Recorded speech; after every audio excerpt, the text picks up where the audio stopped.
Hoje quero ler com você o Evangelho de Mateus no seu capítulo 12.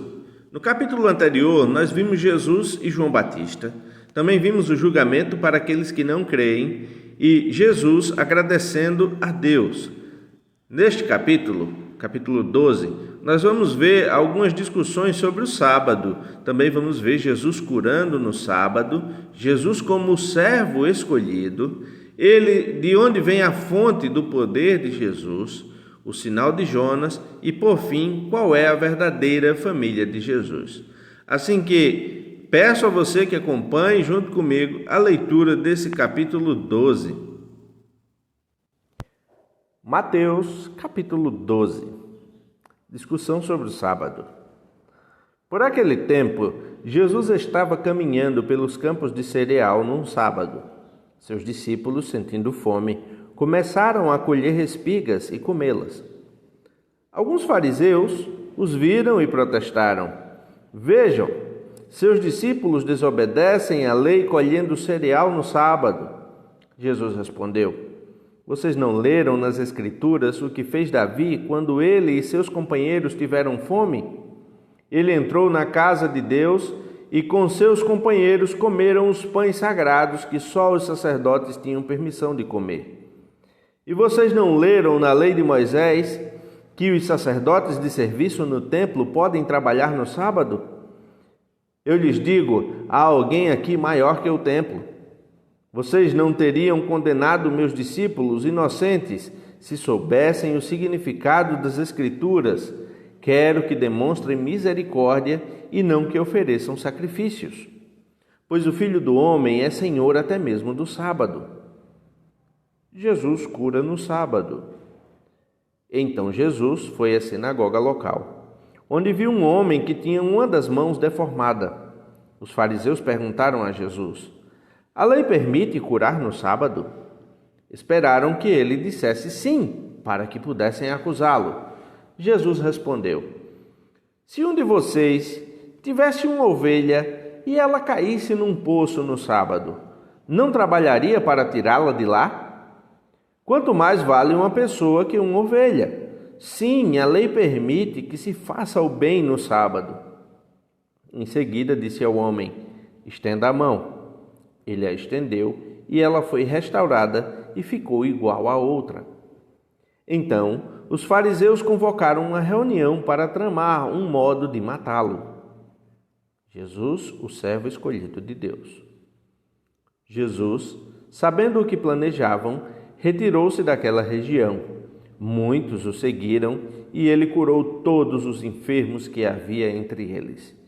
Contudo, advertiu-lhes que não revelassem quem ele era. Cumpriu-se assim a profecia de Isaías a seu respeito: "Vejam meu servo, aquele que escolhi.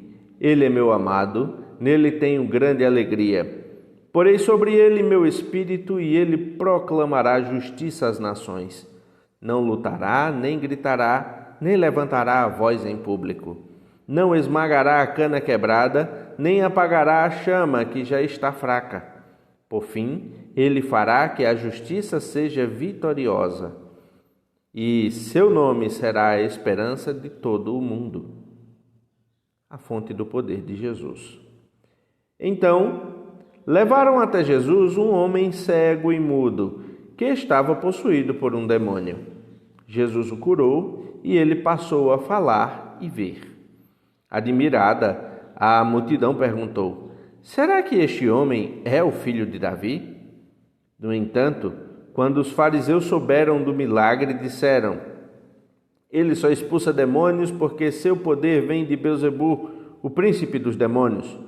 Jesus conhecia os pensamentos deles e respondeu: "Todo reino dividido internamente está condenado à ruína. Uma cidade ou família dividida contra si mesma se desintegrará. Se Satanás expulsa Satanás, está dividido e luta contra si mesmo. Seu reino não sobreviverá. Se eu expulso demônios pelo poder de Beelzebu, o que dizer de seus discípulos? Eles também expulsam demônios, de modo que condenarão vocês pelo que acabaram de dizer.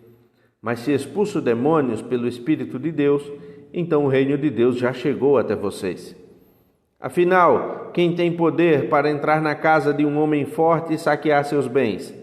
Somente alguém mais forte, alguém capaz de amarrá-lo e saquear sua casa. Quem não está comigo, opõe-se a mim, e quem não trabalha comigo, na verdade, trabalha contra mim. Por isso eu lhes digo, todo pecado e toda blasfêmia serão perdoados, mas a blasfêmia contra o Espírito não será perdoada. Quem falar contra o Filho do Homem será perdoado, mas quem falar contra o Espírito Santo não será perdoado, nem neste mundo, nem no mundo por vir. Uma árvore é identificada por seus frutos. Se a árvore é boa, os frutos serão bons. Se a árvore é ruim, os frutos serão ruins. Raça de víboras! Como poderiam homens maus como vocês dizer o que é bom e correto? Pois a boca fala do que o coração está cheio. A pessoa boa tira coisas boas do tesouro de um coração bom, e a pessoa má tira coisas más do tesouro de um coração mau.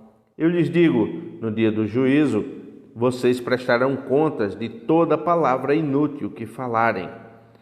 Por suas palavras vocês serão absolvidos, e por elas serão condenados. O sinal de Jonas.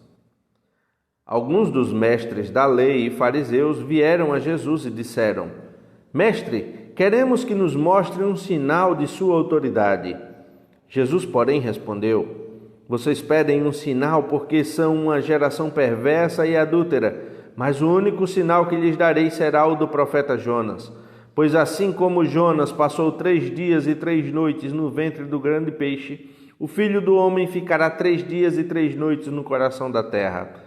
No dia do juízo, os habitantes de Nínive se levantarão contra esta geração e a condenarão, pois eles se arrependeram de seus pecados quando ouviram a mensagem anunciada por Jonas.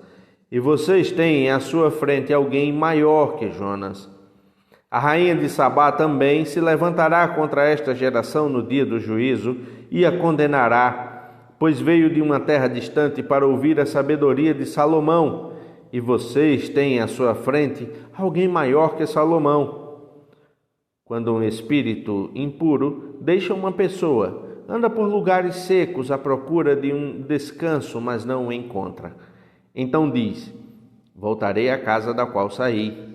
Ele volta para a sua antiga casa e a encontra vazia, varrida e arrumada. Então o espírito busca outros 7 espíritos piores que ele, e todos entram na pessoa e passam a morar nela, e a pessoa fica pior que antes. Assim acontecerá com essa geração perversa. A verdadeira família de Jesus. Enquanto Jesus falava à multidão, sua mãe e seus irmãos estavam do lado de fora pedindo para falar com ele. Alguém disse a Jesus: Sua mãe e seus irmãos estão lá fora e querem falar com o Senhor. Jesus respondeu: Quem é minha mãe? Quem são meus irmãos? Então apontou para seus discípulos e disse: Vejam, estes são minha mãe e meus irmãos. Quem faz a vontade de meu Pai no céu é meu irmão, minha irmã e minha mãe.